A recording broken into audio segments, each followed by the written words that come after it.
AP Telangana సరిహద్దులో bridge తెగిపోయింది. విజయవాడ హైదరాబాద్ హైవేపై వాహన రాకపోకలు నిలిపేశారు. ఏపీ తెలంగాణను కలిపే NH65 పై గరికపాడు దగ్గర పాలేరు బ్రిడ్జ్ తెగిపోయింది. దీంతో అటు ఏపీ వైపు గరికపాడు చెక్ పోస్ట్ దగ్గర, ఇటు తెలంగాణ వైపు కోదాడ దగ్గర భారీగా వాహనాలు ఆగిపోయాయి. ఏకంగా అటు ఇటు కదలలేని పరిస్థితిలో వాహనదారులు అక్కడే రోడ్లపైనే భోజనాలు చేసి అక్కడే నిద్రించారు.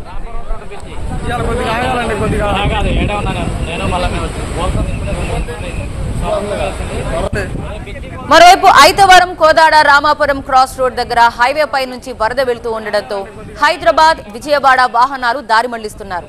హైదరాబాద్ నుంచి విజయవాడ వెళ్లే వాహనాల్ని చౌటుప్పల్, నార్కెట్పల్లి, నల్గొండ, మిర్యాలగూడ, పిడుగురాళ్లు, గుంటూరు మీదుగా పంపుతున్నారు.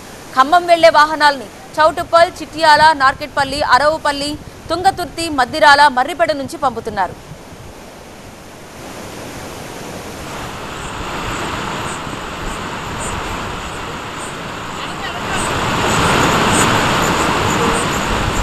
లైట్ ఎత్తుగా జరిపింది కదా.